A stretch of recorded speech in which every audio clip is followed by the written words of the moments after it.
Shalom saudara, Bapak Ibu, dimanapun saudara berada, apa kabar semua?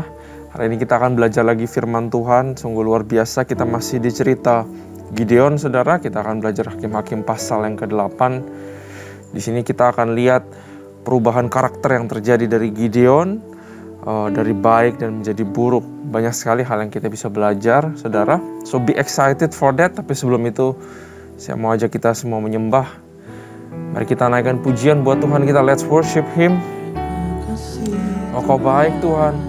Katakan yang manis buat Dia. Katakan syukur buat Tuhan kita. Datang dengan hati yang humble, saudara. Yang mau belajar sesuatu, yang mau dapatkan sesuatu daripadanya. Thank you Jesus. Ya rada basi kita. Ya nana bayar. Rada basi kita. Engkau baik Tuhan. Oh Tuhan kami, we need you Lord. Oh, we need you Lord.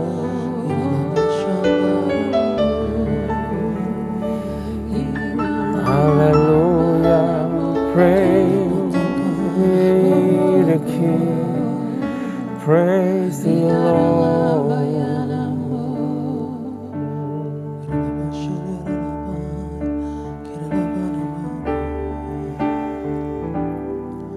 Tak sekalipun melupakanku, Kau menuntun langkahku.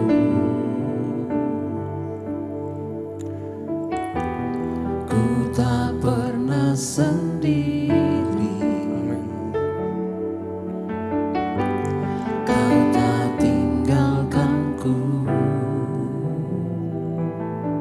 Tak sekalipun melupakanku, Kau menuntun langkahku.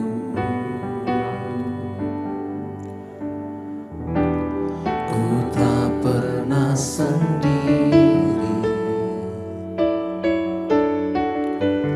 Kau tak tinggalkanku. Ku tak akan pernah menyerah sampai ku lihat Kau bekerja. Ku percaya mujizat Kau nyata.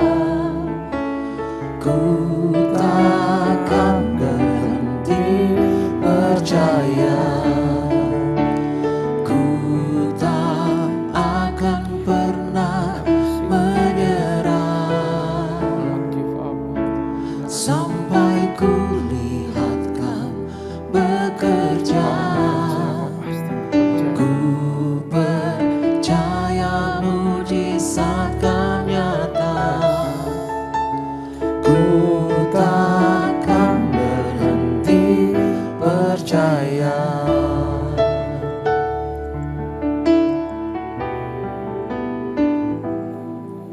Tak sekalipun melupakanku, Kau menuntun langkahku. Ku tak pernah sendiri, Kau tak tinggalkanku. Tak sekalipun melupakanku, Kau menuntun langkahku.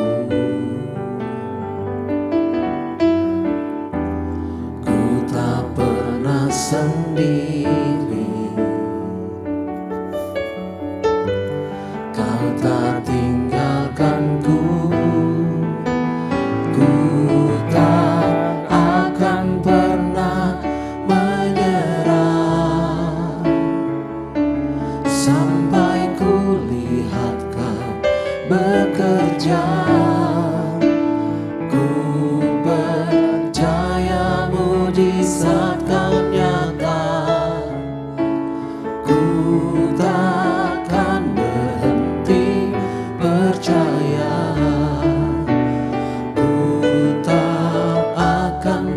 pernah menyerah, sampai ku lihat Kau bekerja. Ku percaya mujizat kan nyata. Ku takkan berhenti percaya.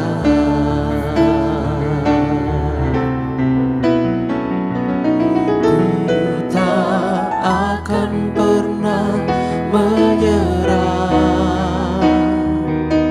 sampai ku lihat Kau bekerja. Ku percaya mujizat kan nyata. Ku takkan berhenti percaya. Ku tak akan pernah menyerah, sampai ku lihat Kau bekerja. Ku percaya mujizat kan nyata. Ku takkan berhenti percaya. Ku takkan berhenti percaya. Ku takkan berhenti percaya. Kami percaya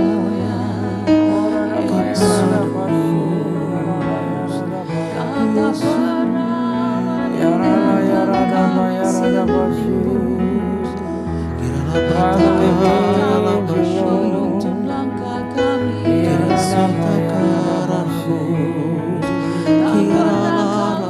kau lupakan. Siaran laba-laba yang Kasih Tuhan, terima kasih Bapa.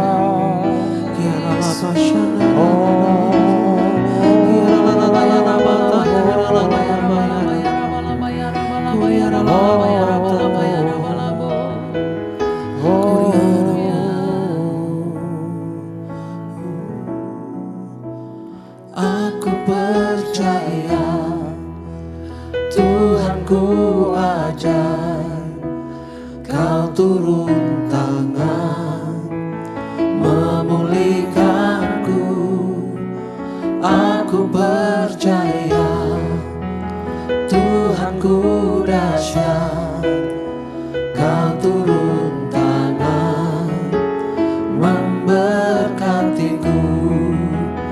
Aku percaya Tuhan ku ajaib, Kau turun tangan memulihkanku. Aku percaya Tuhan ku dahsyat, Kau turun tangan memberkatiku.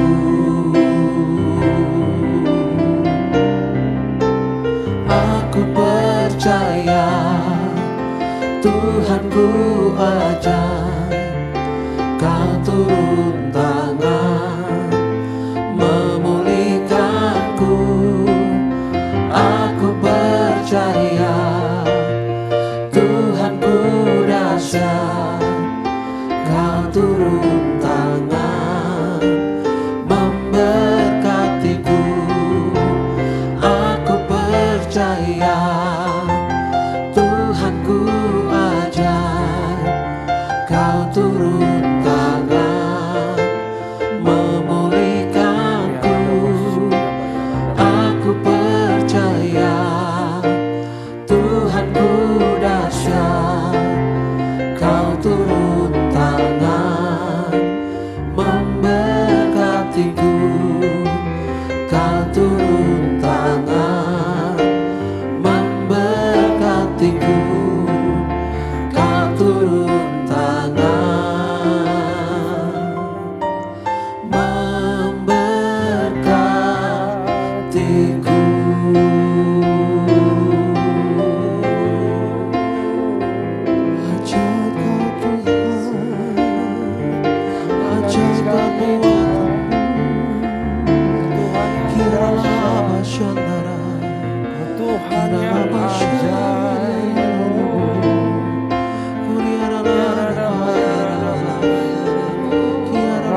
kami Tuhan, berkati kami Bapa.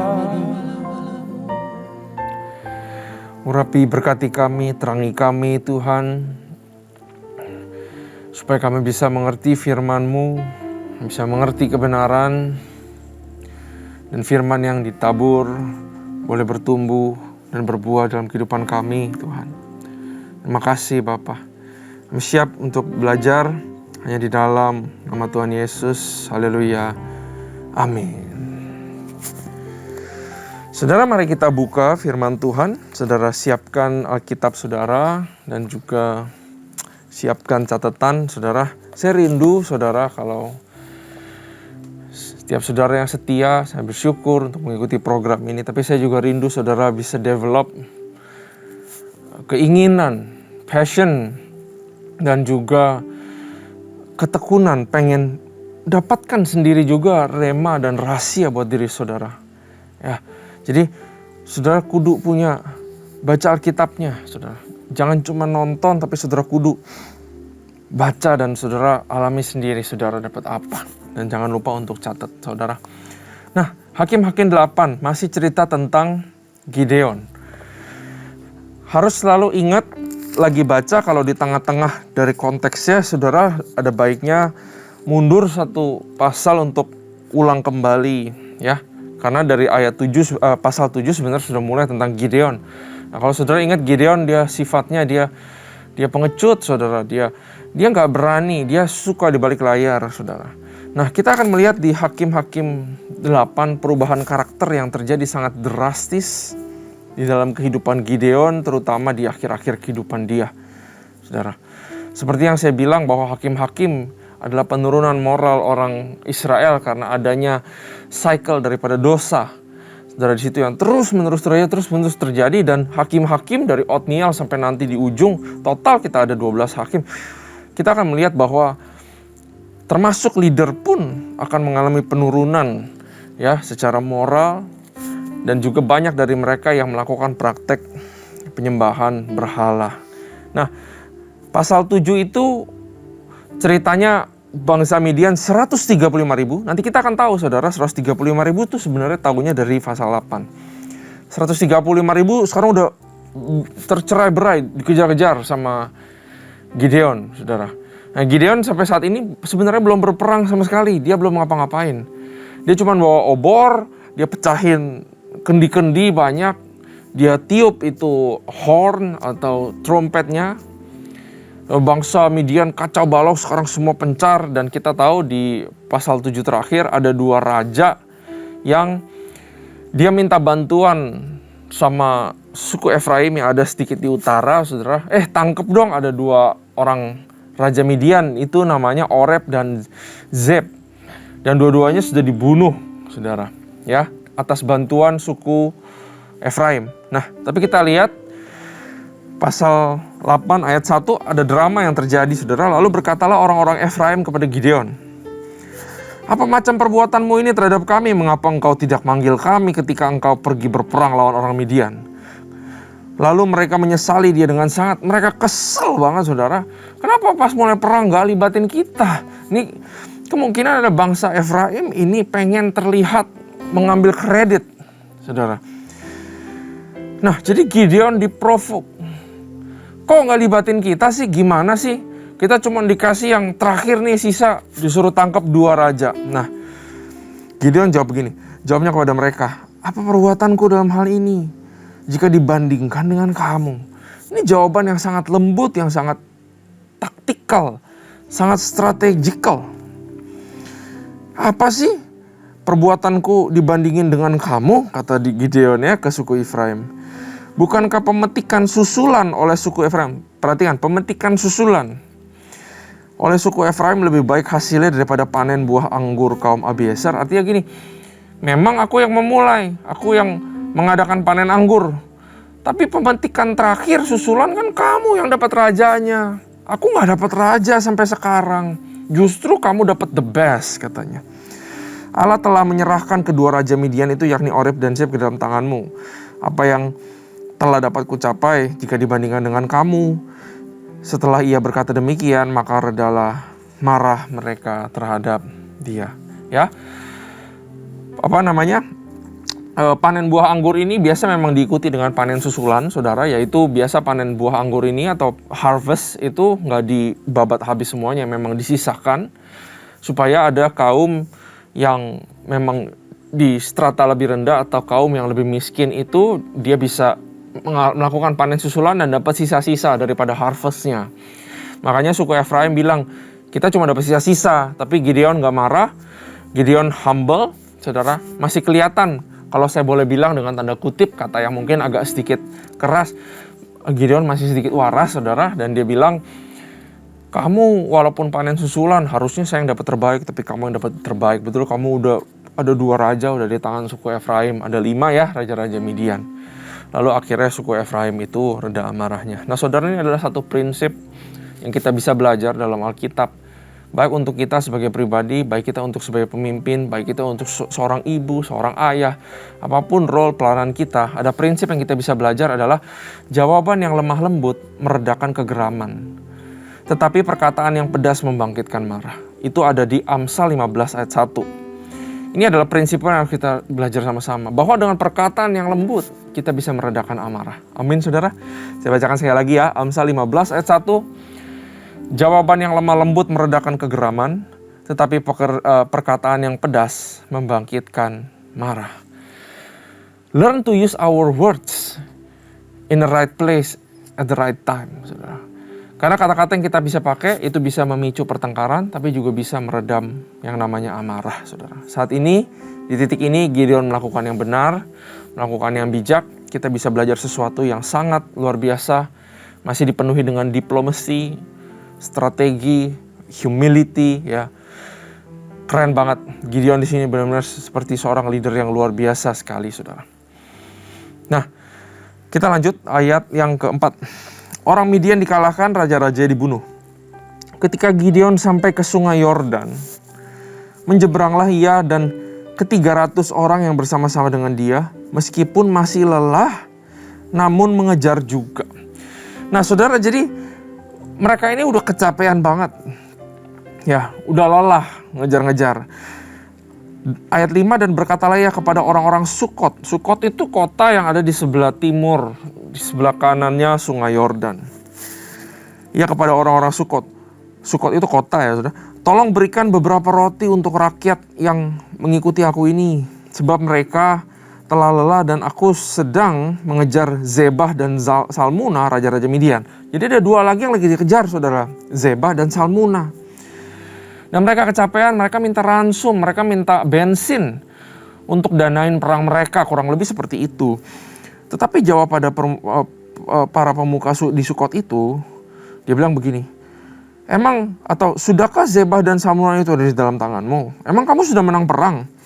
Sehingga kami harus memberikan roti kepada tentaramu, tanda tanya. Digituin, saudara. Lalu kata Gideon, kalau begitu, nah di sini mulai nih. Tadinya dia bisa meredakan amarah, tapi sekarang dia udah nggak bisa tahan lagi, sudah ada perubahan karakter, kita lihat. Kalau begitu, apabila Tuhan menyerahkan Zebah dan Salmuna ke dalam tanganku, aku akan menggaruk tubuhmu dengan duri padang gurun dan onak. Sudah mulai ada rasanya tersinggung. Saya yang mulai perang loh, saya yang mengadakan harvest, panen. Saya yang ngusir Midian. Kamu gak mau biayain saya punya peperangan, saya punya misi, saya punya pelayanan. Kita lihat ya, nanti kalau saya berhasil, saya hukum kamu. Sudah mulai ada personal revenge masuk dalam hati Gideon. Ayat 8, maka berjalanlah ia dari sana ke Penuel. Penuel kotanya dekat dari Sukot. Dan mereka berkata demikian juga kepada orang-orang Penuel. Tetapi orang-orang ini pun menjawabnya seperti orang-orang Sukot. Lalu berkatalah ia, yaitu Gideon, juga kepada orang-orang Penuel. Lihat ya, kamu sama ya kayak orang Sukot. Apabila aku kembali dengan selamat, maka aku akan merobohkan menara kamu ini. Nah, saudara, jawaban orang-orang Penuel dan Sukot bisa dibilang cukup logis. Pertama, karena mereka kurang ada unity sebenarnya.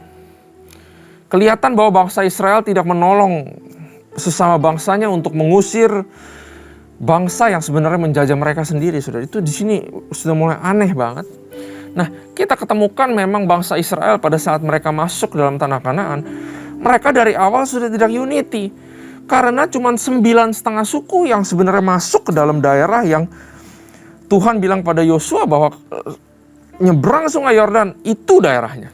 Tapi waktu mereka nyebrang, kalau saudara ingat, ada 2,5 suku yang nggak mau, dia bilang kami udah enak di sini, yaitu suku Gad, Ruben, dan setengah daripada suku Manase.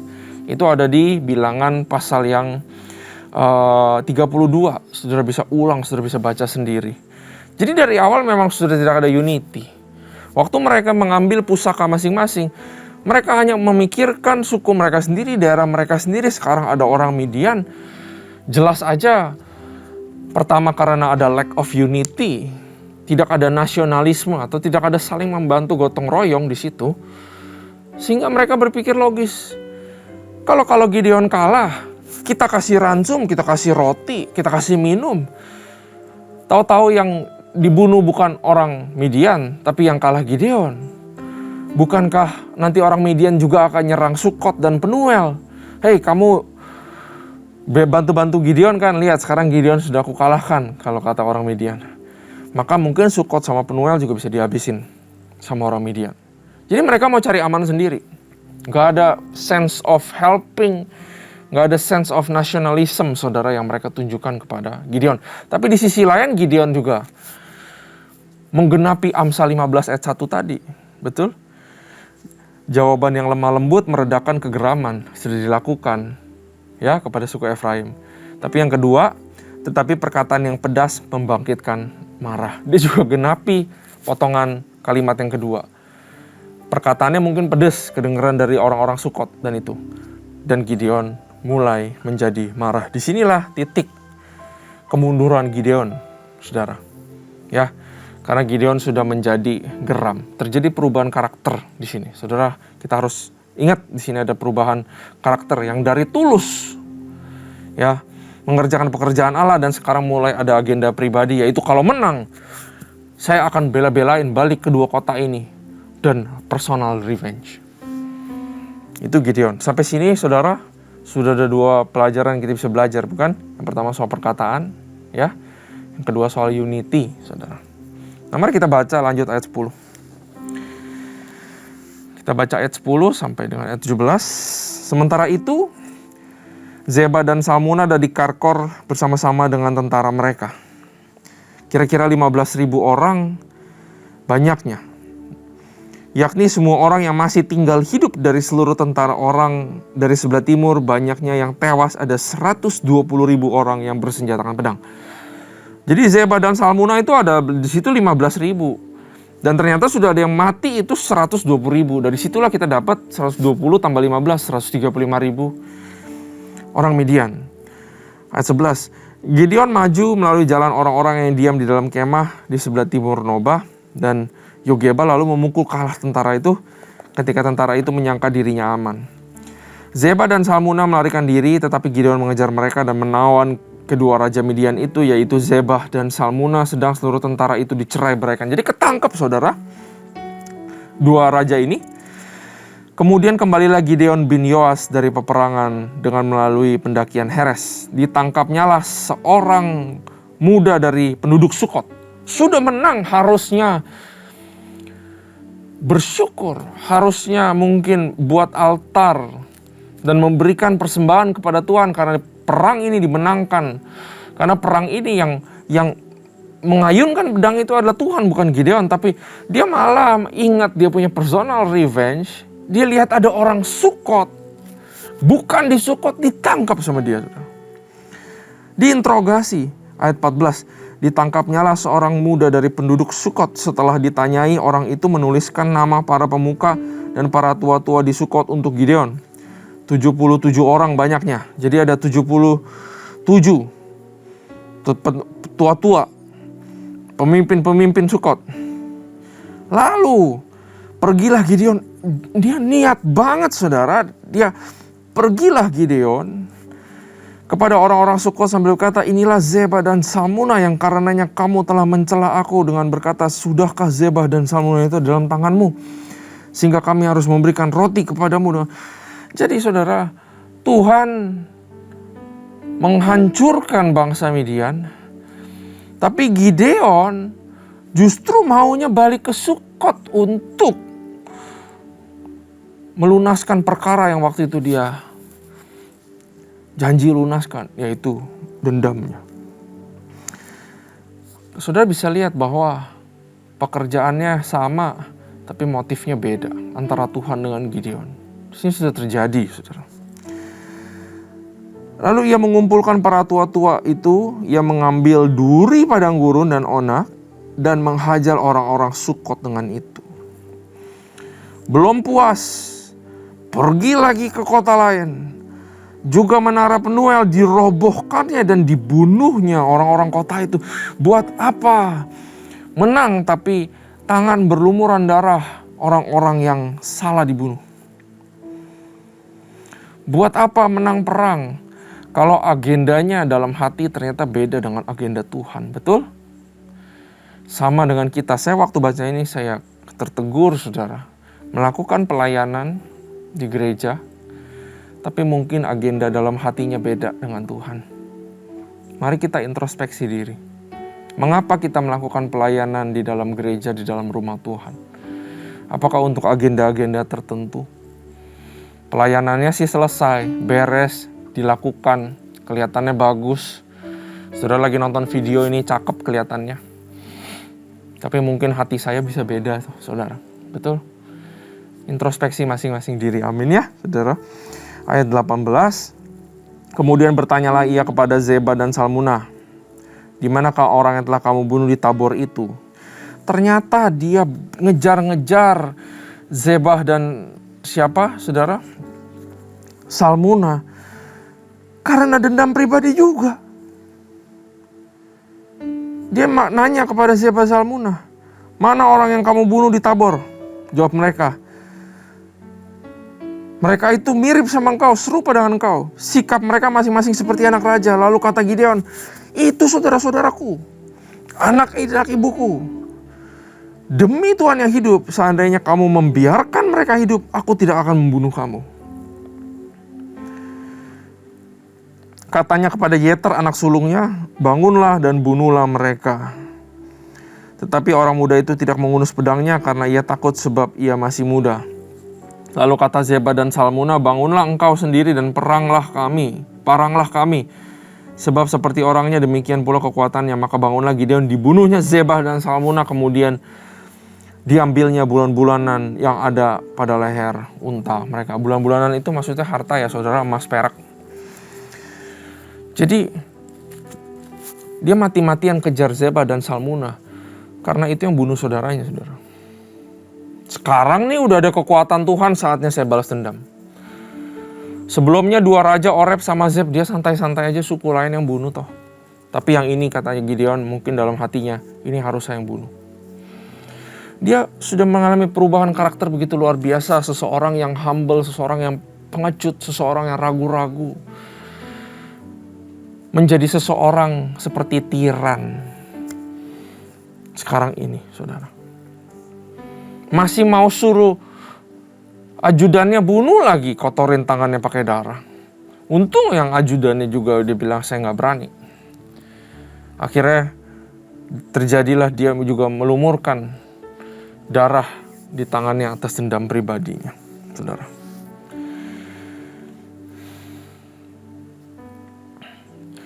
Dan bahkan ini udah benar-benar agenda pribadi, saudara. Kalau saudara perhatikan.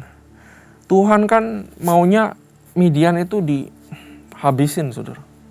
Di sini dia masih bilang begini, sekarang udah aku ya yang pegang kuasa, kayak seolah-olah dalam tanda kutip seorang raja. Aku yang memerintah loh. Kenapa dia bisa bilang begitu, saudara? Kenapa saya bisa bilang begini? Karena dia bilang, coba aja kamu gak bunuh saudaraku. Kamu gak aku bunuh loh. Padahal Tuhan suruh hancurkan bangsa Midian. Tapi di sini dia udah mau mulai makin hakim sendiri dalam hatinya. Bahaya sekali kehidupan Gideon. Lebih bahaya daripada yang saya pernah pikirkan setelah saya belajar ini, saudara. Yang selama ini kita dibangga-banggakan bahkan di sekolah minggu. 300 lawan 135 ribu. Menang. Wah, Tuhan hebat. Tapi di dalamnya banyak sekali hal-hal yang kita bisa belajar. Kita lanjut. Ayat 22. Kemudian berkatalah orang Israel kepada Gideon, biarlah engkau memerintah kami, baik engkau, baik anakmu maupun cucumu, sebab engkaulah yang telah menyelamatkan kami dari tangan orang Midian.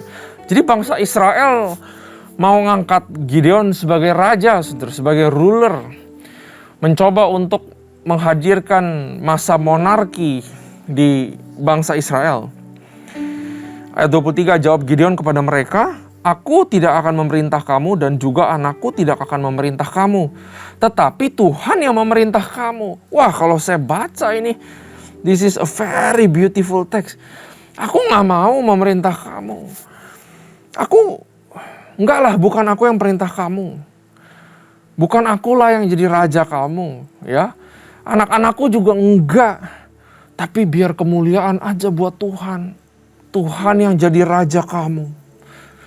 Bagus banget di luar, saudara. Tapi sebenarnya Gideon tidak menghidupi ini. Karena di ayat 24 ketahuan belangnya, saudara. Selanjutnya kata Gideon kepada mereka, ayat 24. Satu hal aja deh ku minta kepadamu. Kalau gak mau ruling, kalau gak mau memerintah, tapi tetap mau minta imbalan nih. Satu hal saja yang ku minta kepadamu, baiklah kamu masing-masing memberikan anting-anting dari jarahannya. Karena musuh itu beranting-anting emas, sebab mereka orang Ismail. Jawab mereka, kami mau memberikannya dengan suka hati. Dan setelah dihamparkan sehelai kain, maka masing-masing melemparkan anting-anting dari jarahannya ke atas kain itu. Adapun berat anting-anting emas yang dimintanya itu ada 1.700 sikal emas. Itu banyak banget, saudara. Belum terhitung bulan-bulanan, perhiasan, telinga, dan pakaian kain ungu muda itu mahal yang dipakai oleh raja-raja Midian. Dan belum terhitung kalung rantai yang ada pada leher unta mereka. Nah, stop dulu sampai sini. Aku gak mau jadi raja. Tapi aku tetap mau kasih kamu pajak ya. Kasih emas-emas semua buat aku. Ya. Dari luar kelihatan gak mau jadi raja. Tapi dari dalam hati mau jadi raja. Itu Gideon, saudara. Aku gak mau membimbing kamu. Aku gak mau ngurusin kamu. Aku gak mau responsibility. Aku gak mau tanggung jawabnya. Tapi manfaatnya, benefitnya aku mau. Emas-emas kasih aku. Baru ngomong dengan satu kata yang luar biasa. Tuhanlah raja. Tapi ngomong dari dalam hati, saya adalah raja. Saya akan buktikan lagi, saudara. Ayat 27. Kemudian Gideon dengan emas-emas itu dia bikin efod. Efod itu adalah baju imam besar, saudara. Membuat efod dari semuanya itu dan menempatkannya di kotanya di Ofra. Menempatkan di kotanya. Karena semua orang itu respect sama imam besar. Semua orang membutuhkan imam besar. Ditaruh di kotanya. Jadi, hei kamu orang Israel, kamu tuh butuh aku. Di sanalah orang Israel berlaku serong dengan menyembah efod itu. Inilah yang menjadi jerat bagi Gideon dan seisi rumahnya. Saya nggak tahu Gideon pakai apa enggak, saudara, efodnya. Kemungkinan besar dipakai. Tapi kita tahu bahwa perbuatan Gideon bikin umat Israel menyembah sesuatu yang enggak lagi. Kita lihat moral mulai turun.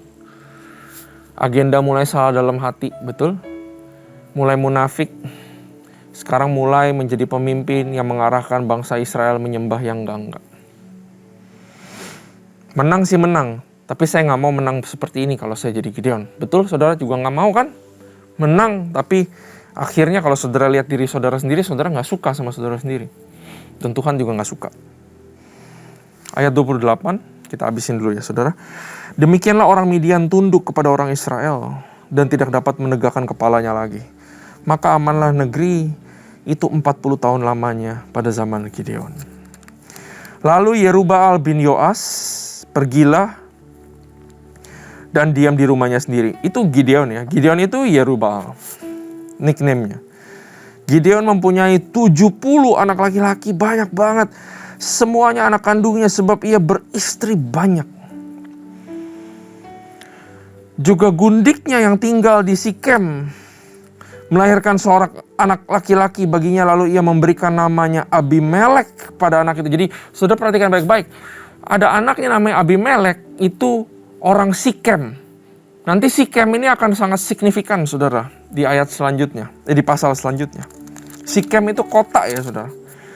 Gideon bin Yoas atau Yerubbaal bin Yoas mati pada waktu rambutnya telah putih lalu dikuburkan dalam kubur Yoas ayahnya di Ofra kota orang Abiezer. Setelah Gideon mati, kembalilah orang Israel berjalan serong dengan mengikuti para Baal dan membuat Baal Berit menjadi Allah mereka. Orang Israel tidak mengingat kepada Tuhan, Allah mereka yang telah melepaskan mereka dari tangan semua musuh di sekelilingnya. Juga tidak menunjukkan terima kasihnya kepada ketua keturunan Yerubbaal Gideon, seimbang dengan segala yang baik yang telah dilakukannya kepada orang Israel.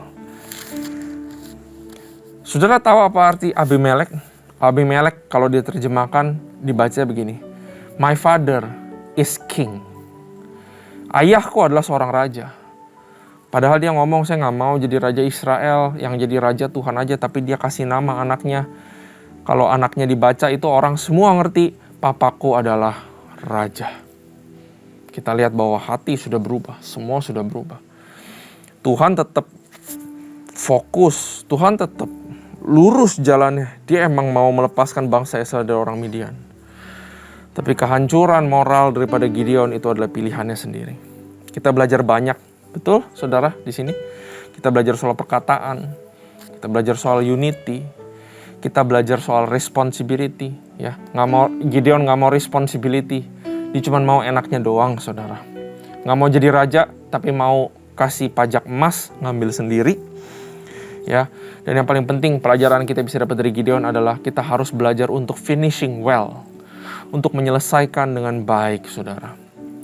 Apakah pertanyaan saya, saudara, apakah karakter kita berubah saat kita mencapai tujuan? Apakah kita punya agenda sendiri? Apakah kita mulai menyimpang dari jalannya Tuhan? Apakah kita mulai yang mau pegang kendali? Apakah kita mulai punya Allah lain? Apakah kita menjadi batu sandungan buat orang lain? Ya, luar biasa cerita dari Gideon ini. Dan belum selesai sampai sini, saya excited untuk nanti maju ke pasal yang ke-9. Sekarang akan belajar tentang anaknya, juga sangat luar biasa. Mari kita berdoa. Terima kasih Tuhan buat firman-Mu, buat cerita ini. Sungguh luar biasa apabila kami pelajari satu demi satu dan ditambah Roh Kudus yang menerangi kami semua. Kami belajar banyak ya Tuhan. Kami bersyukur Tuhan buat firman-Mu, sehingga mengajarkan kami untuk finishing well Tuhan. Untuk menggunakan kata-kata dengan baik. Untuk belajar unity dari bangsa Israel yang sebenarnya nggak unity ya Tuhan. Terima kasih Bapa. Hanya di dalam nama Tuhan Yesus Kristus kami telah belajar banyak. Haleluya. Amin. Tuhan Yesus memberkati.